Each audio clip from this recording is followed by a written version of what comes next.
primeira carta de Pedro, capítulo 1, os versos 18 e 19.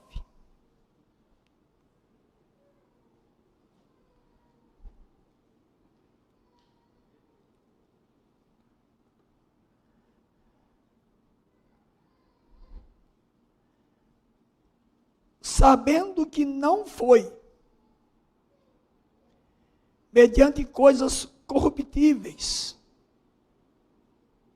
ou perecíveis, como prata ou ouro, que fostes resgatados ou comprados do vosso fútil procedimento que vossos pais vos legaram, mas pelo precioso sangue, como de cordeiro sem defeito e sem mácula, o sangue de Cristo. Oremos. Deus Santo, Tu és maravilhoso. Já declaramos isso, ó Deus, que nós Te adoramos como Deus magnífico, Deus maravilhoso. Tu és o Deus soberano. Tu és o Deus presente, mesmo sendo transcendente. E agora que abrimos a Tua palavra e vamos meditar sobre ela, pedimos a Tua bênção sobre nós, sobre todos nós que vamos agora receber a Tua palavra. Nós lembramos o Teu servo no passado, quando ele disse para que seus olhos fossem desvendados. Desvenda os nossos olhos, para que nós vejamos, para que nós contemplemos as maravilhas da Tua lei, da Tua palavra. Para que isso aconteça, precisamos da Tua iluminação, o Teu Santo Espírito agindo em cada um de nós. Em nome de Jesus. Amém. O texto lido na primeira carta de Pedro, queremos lembrar que Pedro está escrevendo esta carta, sua primeira carta, já no final da sua vida. O Pedro que convivera com Cristo como apóstolo, o Pedro que negara a Cristo, o Pedro que fora restaurado por Cristo, o Pedro que pregara lá em Pentecostes, quase 3.000 vidas foram levadas aos pés de Cristo pelo arrependimento da pregação sobre a pessoa de Cristo. Agora é o Pedro escrevendo para comunidades cristãs que estão enfrentando lutas, provações, dificuldades, perseguições. Ele escreve essa carta na década de 60 depois de Cristo, numa data possível, 63, 64 depois de Cristo. E ele está escrevendo essa carta para animar, para encorajar os cristãos que estavam sendo agredidos, solapados pelo Império Romano. E as comunidades para as quais que ele escreve, se olharem no começo da carta, no verso 1, Pedro, apóstolo de Jesus Cristo, aos eleitos, que são forasteiros da dispersão. E aí ele lembra aí 5 comunidades, no Ponto, Galácia, Capadócia, Ásia e Bitínia. Essas comunidades estavam lá na Ásia Menor, hoje Turquia. E essas comunidades recebem agora essa carta de Pedro, que possivelmente foi uma carta circular para essas comunidades, mas que outros cristãos podiam ler. E Pedro, então, está nesse período da história do cristianismo. E no ano 64, começa a grande perseguição do monstro imperador Nero. que ele iluminava os jardins de Roma queimando os cristãos. Imagine isso. E agora então Pedro está escrevendo essa carta para dizer para os cristãos que o imperador Nero pode perseguir, mas ele não pode destruir a nossa fé, a nossa salvação. Que ele pode ser um monstro para destruir os cristãos lá em Roma, ou os que estão forasteiros nas comunidades como essas citadas aqui. E nessa primeira carta, ele trabalha no primeiro capítulo, se você olhar aí, a questão da graça, da salvação. Se você olhar aí, ele vai mostrar, no verso 2, a fonte da salvação. Onde se origina a nossa salvação? No Deus Pai, que nos elegeu. No Espírito Santo, que nos santifica. E em Jesus Cristo, que derramou o seu sangue, a aspersão do sangue de Jesus. Então, logo ele começa já tendo aqui a trindade. O Pai que nos escolheu antes da fundação do mundo. O Filho que executou o plano de redenção. E o Espírito Santo que aplica a redenção no coração dos pecadores eleitos. E agora santifica as nossas vidas. Depois que ele fala sobre isso, ele fala dos resultados da salvação. Se você olhar no versículo 3, ele fala da regeneração. Nós somos regenerados para uma viva esperança mediante a ressurreição de Jesus Cristo. No verso 4 ele fala que os salvos que estão lá no Império Romano, que foram eleitos por Deus, escolhidos, que foram regenerados, têm uma herança incorruptível. Por que uma herança incorruptível? Porque eles estavam sendo dispersos no Império Romano, perdiam tudo. Tudo. Ficavam praticamente sem nada. Mas não ficavam sem a salvação de Cristo. A herança maior. A salvação que começa agora e que se consuma na eternidade com a nossa glorificação. E ele continua falando que sois guardados pelo poder de Deus mediante a fé, no verso 5. Depois ele fala que em meio às provações, podemos ficar exultantes, felizes, no verso 6. Nisso exultais, embora no presente, por breve tempo, se necessário, sejais contristados por várias provações, para que uma vez confirmado o valor da vossa fé, muito mais preciosa do que ouro perecível, mesmo apurado por fogo, redunda em louvor, glória e honra na revelação de Jesus Cristo. E ele fala agora então da nossa alegria na salvação, a despeito das provações. E o texto que eu li está no segundo bloco do capítulo 1. E é nesse segundo bloco que eu extraí os 2 versos que eu vou pregar. Pedro trabalha a questão da santidade. Se você tem consciência que Deus escolheu você, que Ele regenerou você para uma viva esperança, que você tem uma herança incorruptível, que você pode ficar feliz em meio às provações da vida, às lutas, às batalhas. Que forma você vai estar demonstrando isso? Com uma vida de santidade. E aí então ele começa no verso 13. Falar de sobriedade e depois de santidade.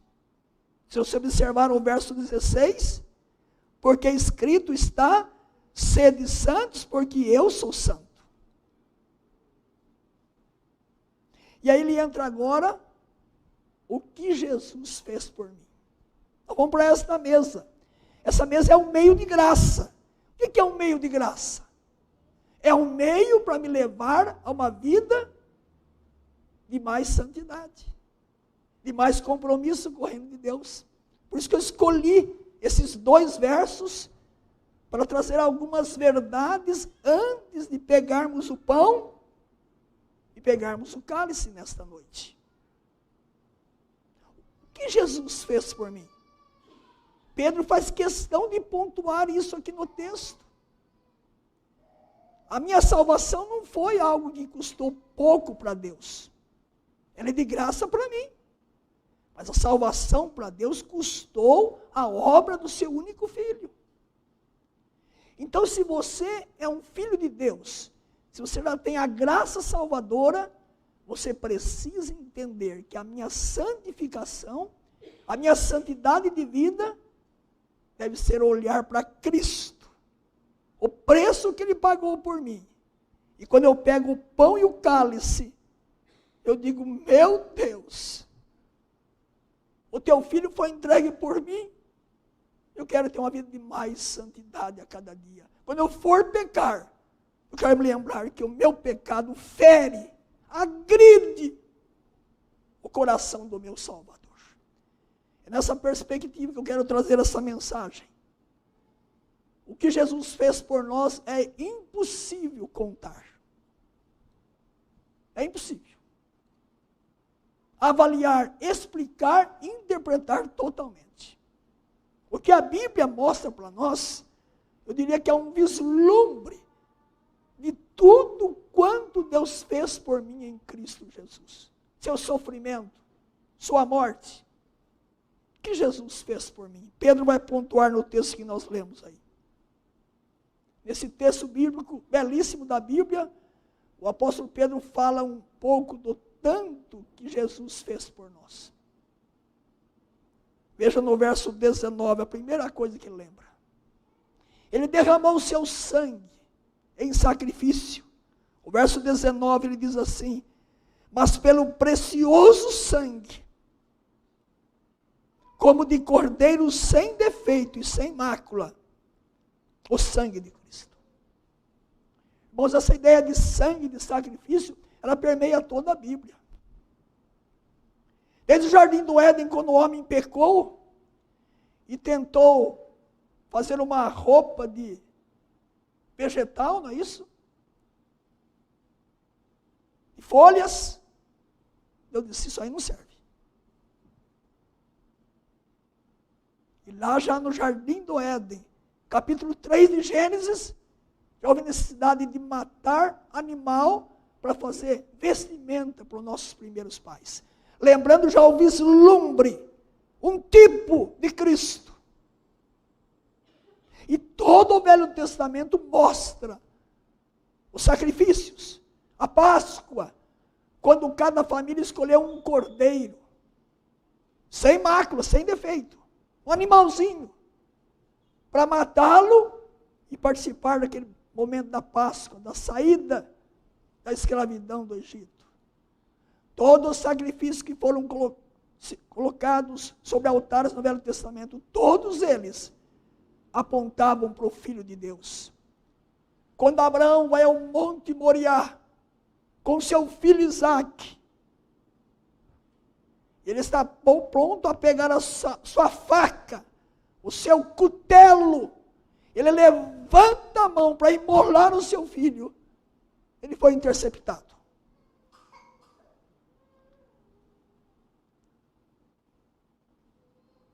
E lá no arbusto, havia um cordeiro amarrado. Tipo de Cristo. Aquele que morreu, derramou seu sangue para nos salvar. E a Bíblia nos apresenta algumas verdades sobre isso.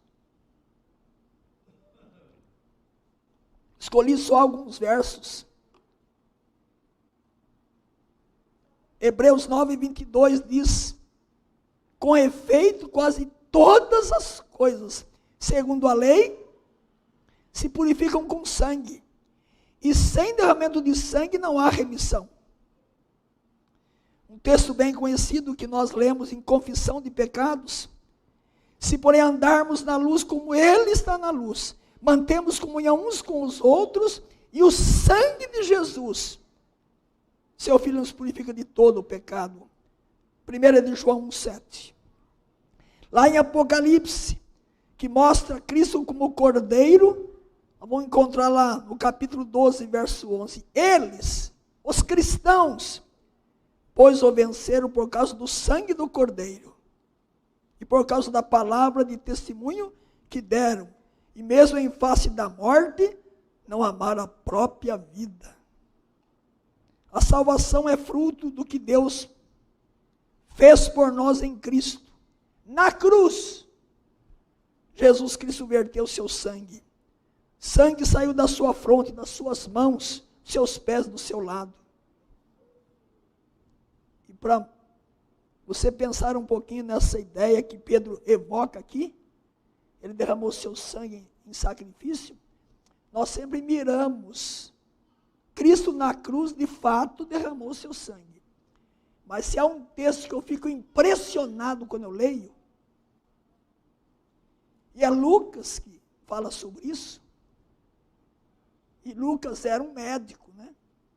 Além de historiador. E se você quiser abrir comigo em Lucas 22, 44, você vai encontrar Lucas ali falando o que aconteceu com o Filho de Deus no Getesêmani. Antes de ir para a cruz, ele estava já olhando para a cruz, sabendo que ia morrer em nosso lugar.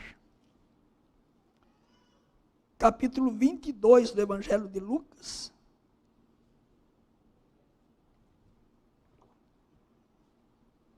O verso 44 diz assim: e estando em agonia, orava mais intensamente. E aconteceu que o seu suor se tornou como gotas de sangue caindo sobre a terra. Gotas de sangue. Eu desconheço. Eu nunca vi nenhum pecador que trabalhou 8 horas por dia e molhou várias camisas durante o dia de suor, tenha chegado em casa com a camisa vermelha de sangue. Eu desconheço. Mas o Filho de Deus, no jardim do Getesêmani, orando, e já sabendo que ia ser morto no lugar dos eleitos de Deus, toda a culpa do pecado ia cair sobre ele. Ali, o seu suor se transformou em gotas de sangue, por mim e por você.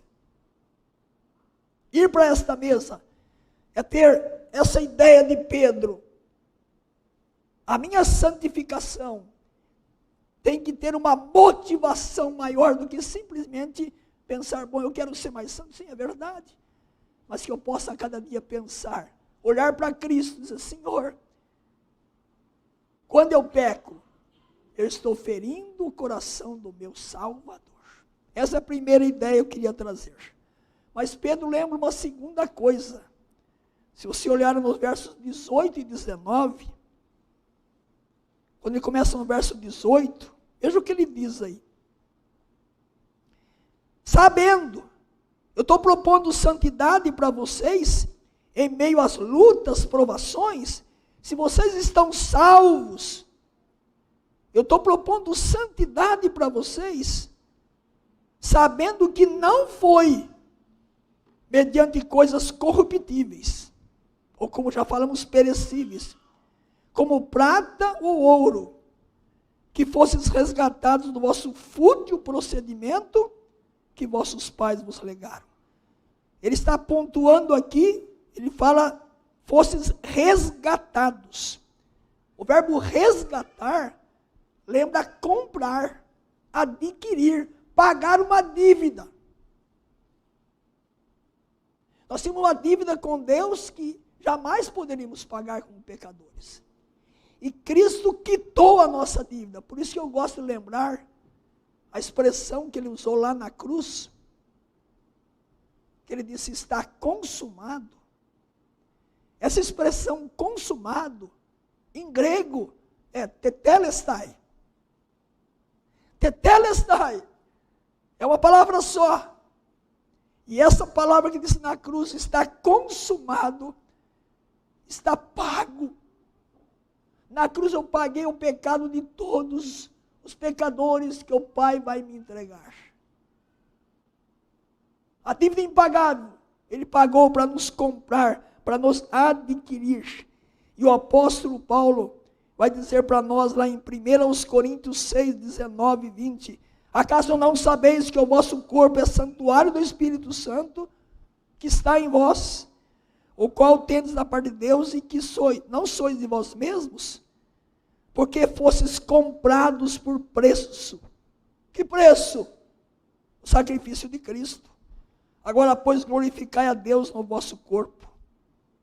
Também lá em Apocalipse, que mostra Jesus como o Cordeiro de Deus, diz lá, em Apocalipse 5, 9 e 10, e entoava um novo cântico, dizendo: digno é de tomar o livro e abrir os selos, porque foste morto, e com o teu sangue comprasse para Deus, olha aí, ele comprou com o seu sangue, para Deus, os que procedem de toda tribo, língua, povo e nação.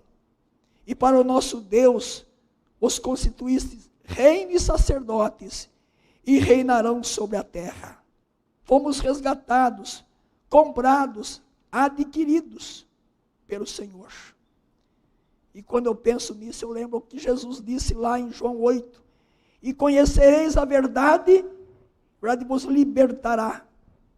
Se, pois, o Filho vos libertar, verdadeiramente sereis livres. Agora temos um dono. Somos propriedade exclusiva de Deus, diz o apóstolo Pedro. 1 de Pedro 2,9. Como propriedade de Deus, ninguém pode nos arrebatar das mãos de Cristo. Eu lhes dou a vida eterna, jamais perecerão, e ninguém as arrebatará da minha mão. João 10, 28. E quando eu estava preparando essa mensagem, eu me lembrei, só para lembrar você, que nós pertencemos a Deus porque fomos criados por Ele, e pertencemos porque fomos comprados em Cristo. Nós estamos na escravidão do pecado, fomos resgatados, arrancados, adquiridos. Daquele menino, estava brincando com o seu barquinho, um dia de chuva, aquela correnteza, tinha feito um barquinho bonito, e lançou o barquinho sobre a correnteza das águas, e estava feliz da vida, brincando com o seu barquinho sobre as águas. De repente a chuva aumentou, a correnteza foi mais forte, o barquinho foi embora. Ele perdeu o seu barquinho, ficou triste. Um dia ele saiu passear com a sua mãe, estava olhando as vitrines de lojas, e olhou assim: olha, mãe, eu acho que aquele barquinho é o meu. E pararam de olhar, mas eu preciso entrar na loja aqui. E entrou, viu, disse: realmente esse barquinho é o que eu perdi. E ele perguntou para o dono da loja: qual é o preço desse barquinho? Aí a pessoa falou: é tanto. Ele voltou triste para casa porque não tinha dinheiro para comprar. Voltou para casa, falou: mamãe, eu preciso comprar o meu barquinho. Foi guardando o seu dinheirinho, sua mesadinha do mês. Agora eu posso ir lá comprar. Voltou à loja e disse: eu quero comprar esse barquinho. Pagou o preço, pegou na mão e disse: agora esse barquinho é meu 2 vezes. Primeiro, porque eu o fiz. E segundo, porque eu comprei. Deus fez você a sua imagem e semelhança. Você é como é porque Deus fez você assim. Colocou na família que você está, na igreja que você está. Mas além de criar você, Ele comprou você como pecador pelo sangue do Cordeiro. Ele nos adquiriu. Essa mesa lembra o preço da nossa redenção. Mas Pedro continua. Se olhar para o texto aí de Pedro, veja o que ele diz aí. No verso 18. Repetindo o verso 18. Sabendo que não foi. É certeza. Sabendo que não foi mediante coisas corruptíveis, como prata ou ouro, que fosses resgatados. Mas resgatado de quê? Do vosso fútil procedimento que vos legaram, que vossos pais vos legaram. Pedro está dizendo assim: olha, sem Cristo a vida é fútil. Todo pecador sem Cristo, a vida não tem sentido. A vida sem Cristo dá ânsia de vômito. A vida sem Cristo é um viver sem rumo, sem direção, sem esperança, sem nada. E Pedro lembra aqueles cristãos e lembra você aqui nesta noite. Se você já tem Cristo no coração, você é bem-aventurado. Você já tem uma nova vida. Aquilo que ele disse no começo do texto, você já foi regenerado. Você já tem uma herança segura no céu. Você pode se alegrar em meio às lutas da vida, às batalhas, porque deu uma nova vida para você. Resgatou da nossa maneira fútil de viver, vazia, vida insípida.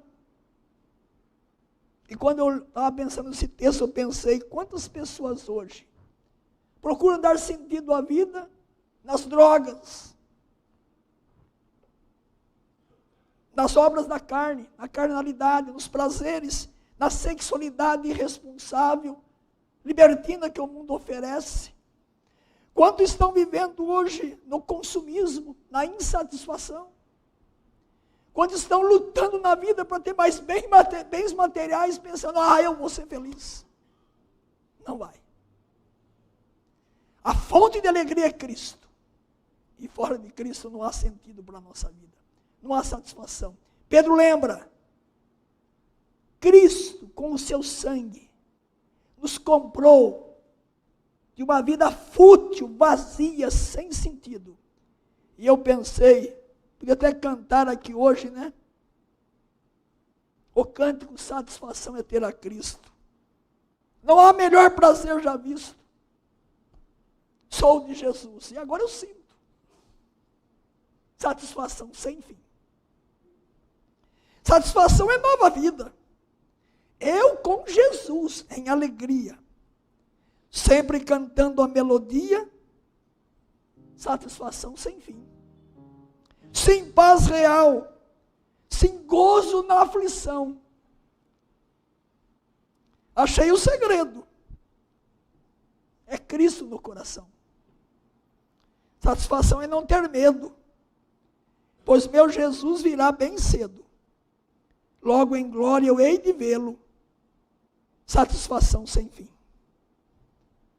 Somos uma sociedade que está doente. Uma sociedade que não tem razão para viver.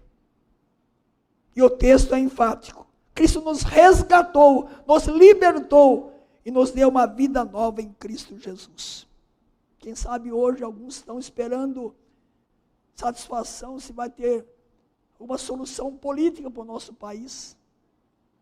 Lá em Brasília, as pessoas estão pensando, irmãos, nossa esperança não está na política do Brasil.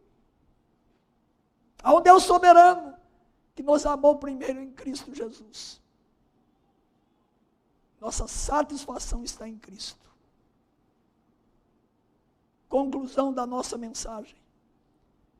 Que precioso texto da palavra de Deus, ele nos ensina estas lições.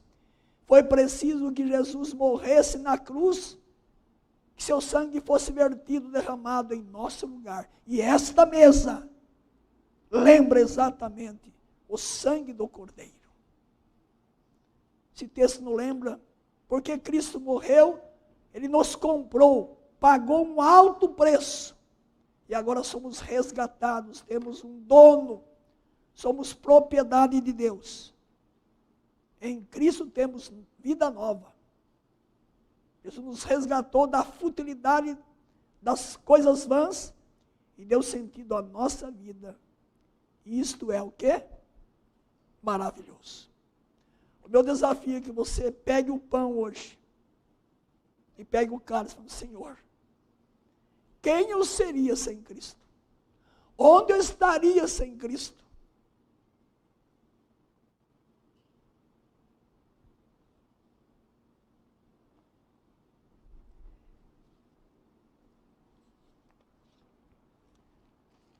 Eu estaria longe.